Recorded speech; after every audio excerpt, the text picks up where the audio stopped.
Hi friends, எல்லாருக்கும் வணக்கம். Welcome to my channel Mithu fashion. நீங்கள் ஃபஸ்ட் டைம் நம்ம சேனலை பார்க்குறீங்கன்னா சப்ஸ்கிரைப் பண்ணிக்கோங்க, கூடவே பெல் பட்டனை கிளிக் பண்ணிக்கோங்க. அப்போ தான் நான் போடக்கூடிய வீடியோஸ் உங்களுக்கு குயிக்காக நோட்டிஃபிகேஷனில் வரும். இப்போ பார்க்குற இந்த பூ பன்னீர் ரோஜா நல்லா பிரைட்டாக பெரிய பெரிய பூக்களாக பூக்கிறதுக்கு என்னுடைய மாடி தோட்டத்தில் ஒரே செடியிலையும் இவ்வளோ பூக்கள் தினமும் எனக்கு கிடச்சிட்ருக்கு. அதுக்கு நான் கொடுக்குற கேர் உரம் ரொம்ப சூப்பரான உரத்தை தான் இந்த வீடியோவில் உங்கள் கூட பகிர்ந்துக்க போகிறேன். உங்கள் வீட்லேயும் ரோஜா செடி, இந்த ரோஜா செடி அதெல்லாம் இல்லைங்க, எந்த செடியாக இருந்தாலும் சரி, காய்கறி செடிங்கள், பழச்செடிங்கள், பூச்செடிங்கள், எதுக்கு வேணாலும் நீங்கள் இந்த உரத்தை கொடுத்துட்டு வரலாம். அவ்வளோ செடி நல்ல செழிப்பாக வளரும். ஒருவேளை நீங்கள் கொடுக்குறீங்கன்னா மண் பகுதியிலையும் தொட்டியில் கொடுங்க.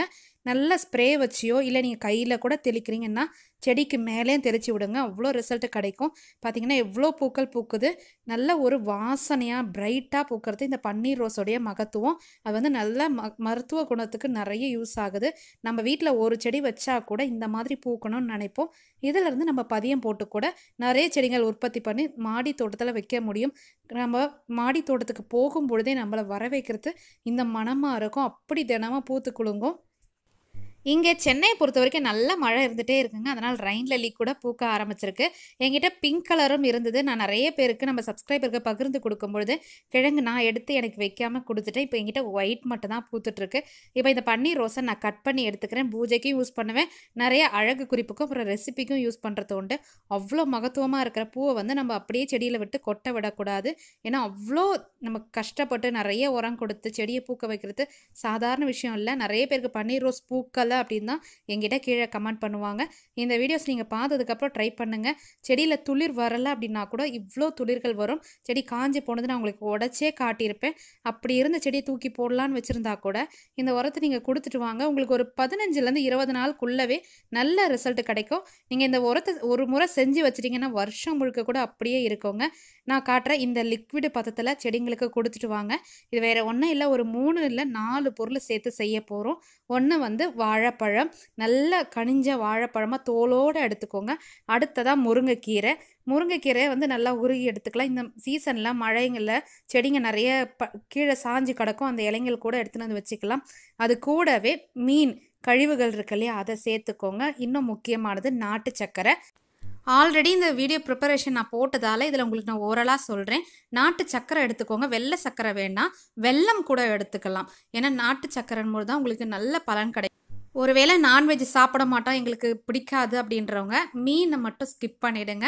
அதுக்கு பதிலாக வாழைப்பழம், ஒரு 4 வாழைப்பழம் எடுக்கிறீங்கன்னா ஒரு 3 கைப்பிடி அளவுக்கு முருங்கைக்கீரை சேர்த்துக்கிட்டு நீங்கள் எந்த அளவுக்கு எடுக்கிறீங்களோ அதில் பாதி அளவுக்கு நாட்டு சர்க்கரை சேர்த்து ஒரு மண் பாத்திரம் இல்லை பிளாஸ்டிக் பாத்திரத்தில் யூஸ் பண்ணுங்கள். முடிஞ்ச அளவுக்கு பிளாஸ்டிக்கே பெஸ்ட்டு, ஸ்டீல் பாத்திரம் கொஞ்சம் அவாய்ட் பண்ணிவிடுங்க.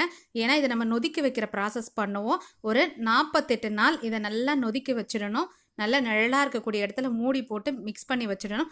தினமும் எடுத்து நீங்கள் ஷேக் பண்ண தேவையில்லை. வாரத்தில் அட்லீஸ்ட் ஒரு 3 முறையாவது எடுத்து மூடியை ஓப்பன் பண்ணிவிட்டு லைட்டாக கிளாக் வைஸில் நம்ம சுற்றி விடணும். இல்லை அப்படின்னா அட்லீஸ்ட் மூடியை ஓப்பன் பண்ணியாவது லைட்டாக ஷேக் பண்ணிவிட்டு மூடி வைக்கணும். ஏன்னா அதில் கொஞ்சம் கேஸ் ஃபார்ம் ஆகும். ரொம்ப ஸ்மெல்லு ஹெவியாலாம் இருக்காதுங்க. நீங்கள் மீன் கொஞ்சமாக தான் யூஸ் பண்ண முடியும், அப்படியே வாங்கி யூஸ் பண்ண போகிறதில்ல.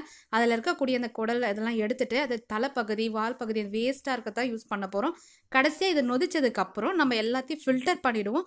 ஃபில்டர் பண்ணிவிட்டு எதுவும் ஈரம் இல்லாத பாத்திரத்தில் ஒரு பாட்டிலில் ஸ்டோர் பண்ணி வச்சிட்டோம் அப்படின்னா இதை நம்ம ஒரு 10 மில்லி அளவுக்கு எடுத்தாலே 1 லிட்டர் தண்ணி போதுமான அளவு. அதோட மிக்ஸ் பண்ணிவிட்டு செடிங்களுக்கு இலை வழியாகவும் ஊட்டம் கொடுக்கணும். மண் பகுதியிலும் கொடுத்துட்டு வந்தீங்க அப்படின்னா ரொம்ப ஒரு குச்சி அளவுக்கு, ஒரு ஜான் அளவுக்கு இருக்கிற செடி கூட இந்த மாதிரி காடு மாதிரி உங்கள் மாடி தோட்டத்துலையும் வளர்க்க முடியும். நீங்கள் தரையில் வச்சாதான் இப்படி வளரும் அப்படின்னு நினைக்கிறவங்க கூட நீங்கள் மாடி தோட்டத்தில் இப்படி வளர்க்கலாமான்னு ஆச்சரியப்படுவீங்க. என்னுடைய மாடி தோட்டத்துக்கு அதுவும் ஒரு தனி சிறப்புனே சொல்லுவேன். என்னுடைய மாடி தோட்டத்தில் நிறைய செடிகள் பசுமையாக இருக்கிறதுக்கு நான் ஆல்ரெடி நிறைய வீடியோஸ் கொடுத்துருக்கேன். கண்டிப்பாக பாருங்கள். உங்களுக்கு எல்லா விதமான செடிங்களுக்கும் இந்த உரம் கொடுத்துட்டு வரலாம். வாரத்தில் ஒரு 2 முறை மேலே கொடுக்குறீங்க அப்படின்னா கீழ்ப்பகுதியில் கொடுத்துட்டு வாங்க. ட்ரை பண்ணி பாருங்கள், உங்களுக்கு சூப்பரான பலன் கிடைக்கும்.